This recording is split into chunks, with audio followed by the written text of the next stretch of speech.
Hi, good morning my dear students. Welcome to your English grammar class. Hope everyone is fit and fine at home. Students, in previous class we studied about countable and uncountable nouns. So let's revise once again. First, let's see what is a countable noun. The noun which can be counted by us is called a countable noun. A countable noun can have a singular or plural form. Article a or an is always used with singular countable noun. For example, a doctor, an apple, a bat, an egg, etc. Now let's see what is an uncountable noun. The noun which cannot be counted by us is called an uncountable noun. An uncountable noun can only have a singular form. Article a or an is never used with an uncountable noun. For example, water, milk, rice, wood, etc. I hope Chapter 6 is clear to you. Now students, let's start the exercises. So, take out page number 28, exercise A. Exercise A. Fill in the blanks with much or many. Number 1. Let's see number 1. How much milk is there in the pot? So what you are going to write in the blank, children? You have to write much. Okay? Now let's see the second one. How many frogs are there in the pond? So what you are going to write in the blank here, children? Many. Okay? So many you are going to use with the countable nouns and much you are going to use with the uncountable noun. Now let's see the third one. How many matchsticks are there in this matchbox? So what you are going to write in the blank here? Many. Okay? Because matchsticks are countable nouns. So you are going to write many here in the blank. Now see the fourth one. How much water is there in the jug? So what you are going to write in the blank? Much. Okay? Because water is uncountable noun. Okay? So what you are going to write here? Much. Now let's see the fifth one. How much tea is there in the flask? So what you are going to write here in the blank? Much. Okay? Because tea is uncountable noun. Now let's see the sixth one. How many chairs are there in the classroom? So what you are going to write, children, here in the blank? Many. Many. Why? Because chairs are countable nouns. So you are going to write many here. Seventh one. How much fresh air there in the room? So what you are going to write here in the blank? Much. Why? Because air is uncountable noun. Okay? Now let's see the eighth one. How many books are there in this bookshelf? Yes? So what you are going to write here in the blank? Many. Why? Because books are countable nouns. Books are countable nouns. So you are going to write many in the blank. Now let's see the ninth one. How many birds are there in this cage? So what you are going to write in the blank? Many. Many. Why? Because birds are countable nouns. So you are going to write many here. Now 10th one. How much juice is left in this bottle? So what you are going to write here? In the blank? Much. Why? Because juice is uncountable nouns. Okay, children? So, let's see once again. First one, much. write much in the blank. Second one, many. Write many in the blank. Third one, write many. Many in the blank. Fourth one, write much. Much in the blank. Fifth one, write much in the blank. Sixth one, write many. Many in the blank. Seventh one, write much. Much in the blank. Eighth one, write many. Many in the blank. Ninth one, write many. Many in the blank. And 10th one, write much. Much in the blank. Now let's see.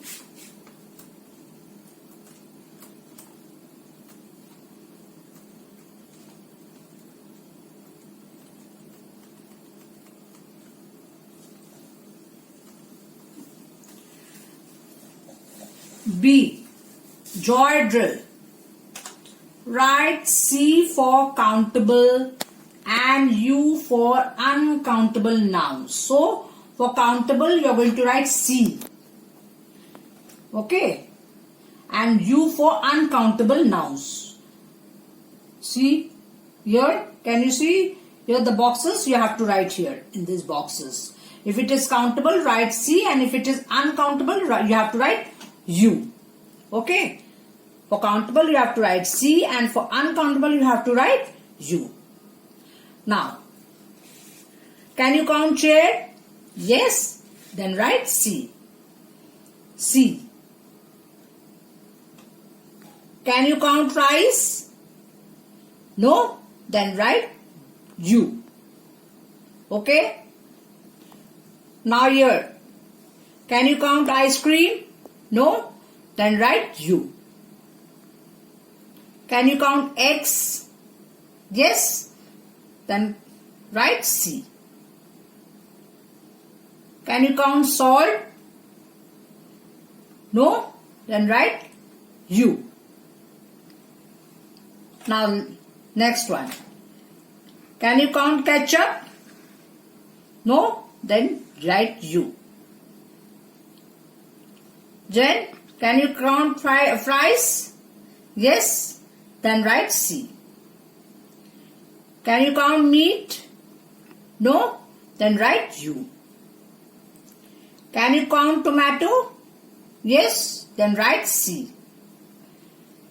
Can you count orange? Yes? Then write C.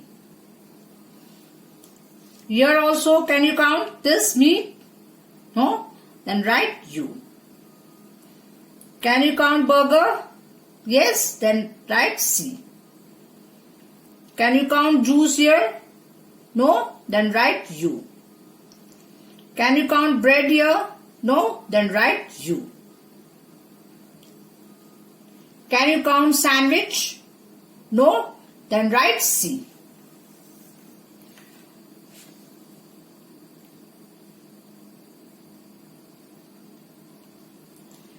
Now, can you count capsicums? Yes? Then write C. Can you count milk? No? Then write U. Can you count potatoes? Yes? Then write C. Can you count curd? No? Then write U. Can you count cheese? No? Then write U. Can you count radish? Yes? Then write C. Can you count sugar? No? Then write U. Can you count onion? Yes? Then write C. Then can you count beehive? Yes? Then write U. Can you count tea? No? Then write U. Now students, take out page number 107, chapter 27. Punctuation. Punctuation marks. Punctuation means the marks used in writing that divide sentences and phrases. So children, what is a punctuation? Punctuation means the mark which is used in writing the sentences and phrases. We use these marks in sentences to make their meaning clear.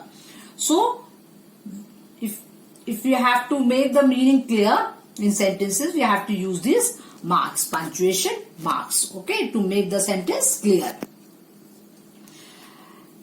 The following are the main punctuation marks, okay. Number 1, full stop. Number 2, comma.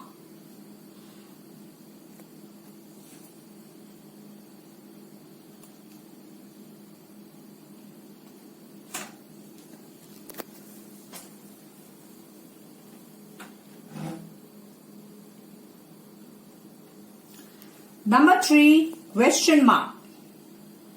And number 4, exclamation mark. Can you see the pictures here? Full stop. Can you see the picture of full stop? Then comma. Then see the picture of a question mark here. And this is the exclamation mark. So, always remember children, punctuation means the marks that is used in the sentences to make the meaning clear. Okay? So, punctuation. Number 1 is, let's see what is full stop. A sentence always begins with a capital letter and ends with full stop. We use full stop at the end of all assertive or imperative sentence. So children, I told you in the beginning that we have to use full stop after the assertive or imperative sentence. Okay. Now let's see the example. The flower is very beautiful. Now see this sentence. This is assertive sentence. So what you have to put at the end of the assertive sentence? Full stop. See, full stop is here. Yes. So after assertive sentence, you have to put full stop. Have mercy upon us. This is imperative sentence. Have mercy upon us. This is imperative sentence. See the full stop. So always remember children, after assertive sentence and after imperative sentence, you have to put the full stop. At the end of the assertive and imperative sentence, you have to put the full stop. Okay children. Now let's see what is comma. Comma.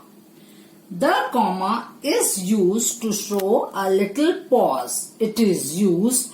Now let's see where comma is used. To separate a series of words in the same construction. Okay? In series of the word in the same construction. Now let's see here. She was young, beautiful, kind and intelligent. Okay? So which kinds of words are these? These are all adjectives. Young is also adjective, beautiful is also adjective, kind and intelligent. These all 4 words are adjectives. So how you are going to separate them? You have to put the comma. Can you see the comma after young, after beautiful? Okay. Now, we usually use the word and in place of comma before the last word in a series or list. So children, last word, before the last word, you have to use an. Okay, in place of comma, you have to use an. Last word. Which is the last word here? See, intelligent is the last word. So what you are going to use before the last word? An. Not comma. Okay. We usually use the word and in place of comma. Means in the place of comma, you have to use and before the last word in the series. Okay. So here in this sentence, you see last word is intelligent. So what you are going to use here? And. In place of comma, you have to use and. Clear? Now let's see the second one. Second point. To separate each pair of words joined by and. So how you have to put the comma after each pair of words. Okay. Now let's see the example. These items are available in black and white. See this pair of words, black and white, red and yellow, comma, and blue and green, full stop. Now see here, These items are available in black and white. See, pair of word, black and white. Okay, there's a comma. Red and yellow, another pair of word, comma. Blue and green, and blue and green, and will come before the last word. Okay, in the series. Now let's see the third one. Third point. To separate a direct quotation from the rest of the sentence as the teacher said, comma, inverted comma. Can you see inverted comma here? The earth goes round the sun. Again inverted comma, full stop. So where you are going to use the comma here? To separate direct quotation from the rest of the sentence. Direct quotation is this. So how you are going to separate from rest of the sentence? By putting comma here. Can you see? The teacher said, comma. Can you see the comma here? So how you are going to separate the quotation from rest of the sentence? By putting comma. By putting comma here. Can you see the comma? Yes. So how you are going to separate it? The quotation? Yes, by putting comma here. Now see the fourth point. To mark off words used in addressing people as. So when you address the people, you have to put the comma. Can you see? How are you, comma, Ayush. So you're addressing Ayush. So what you're going to, how you're going to separate it? You have to put the comma here. How are you, comma, Ayush. Can you see the comma here, children? Yes.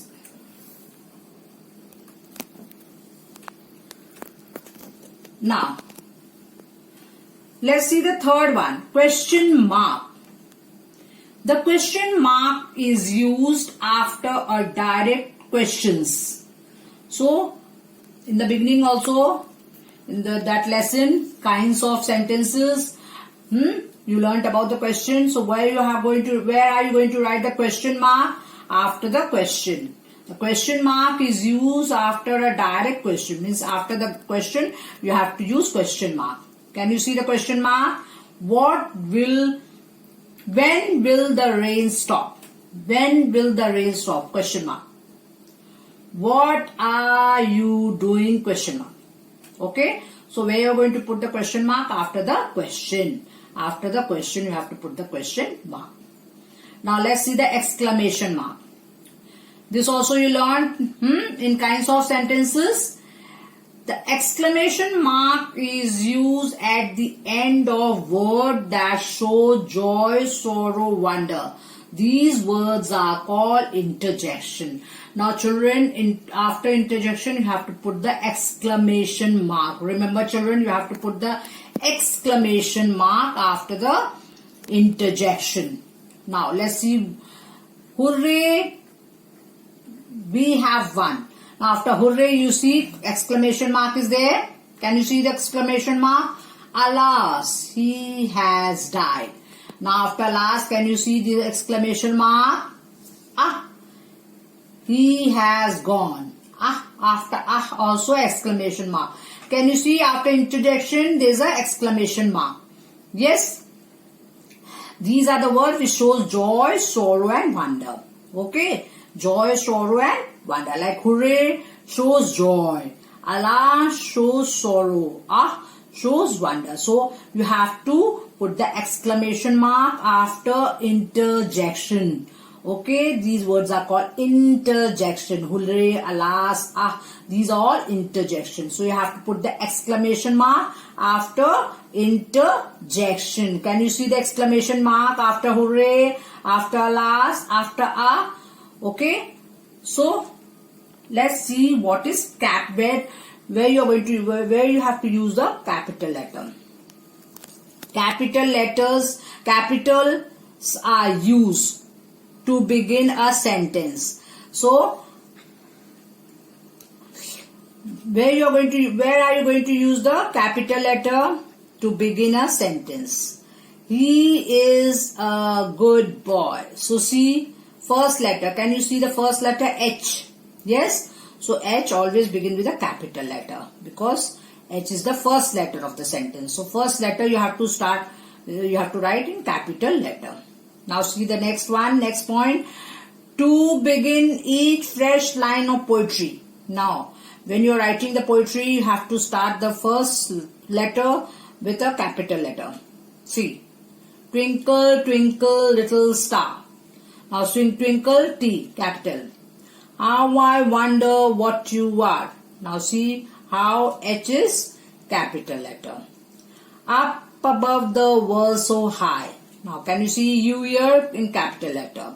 Like a diamond in the sky. So children, remember when you write the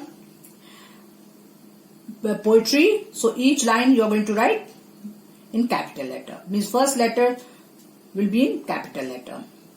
Okay. So always remember children that in poetry you have to start with the capital. Each line start with the capital letter. Now next see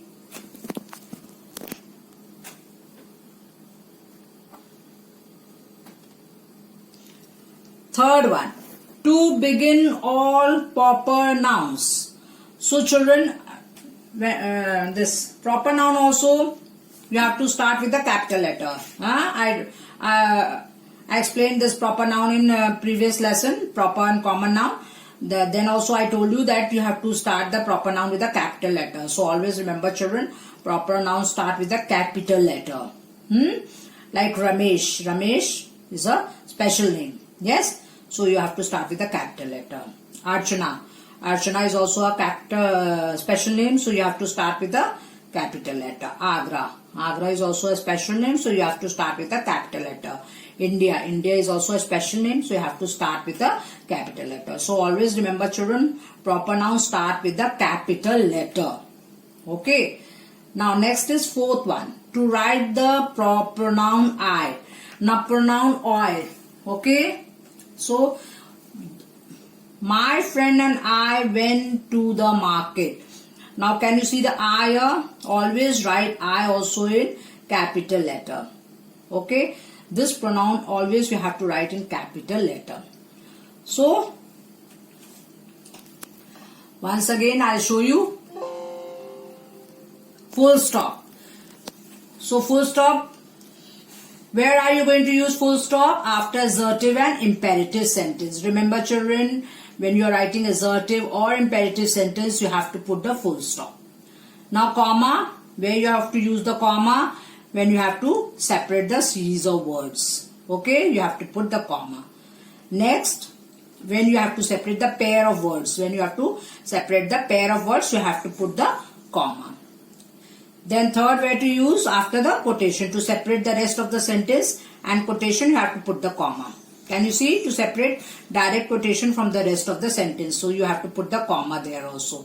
Then when you are addressing the people, there also you have to put the comma.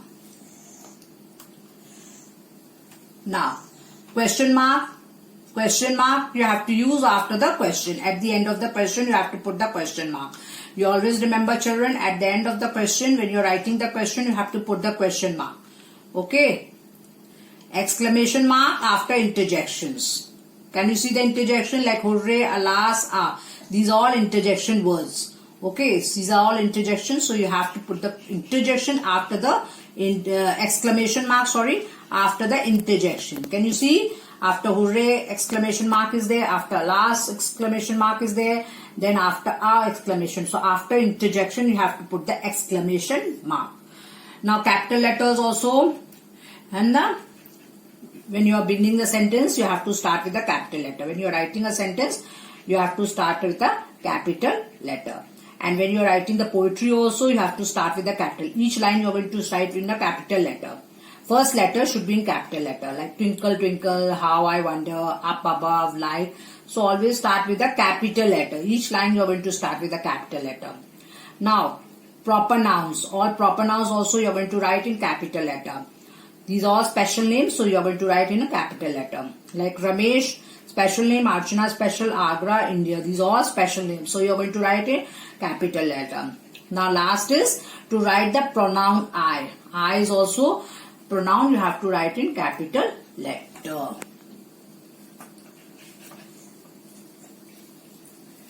Now I hope the punctuation lesson is clear to you. Thank you and have a nice day.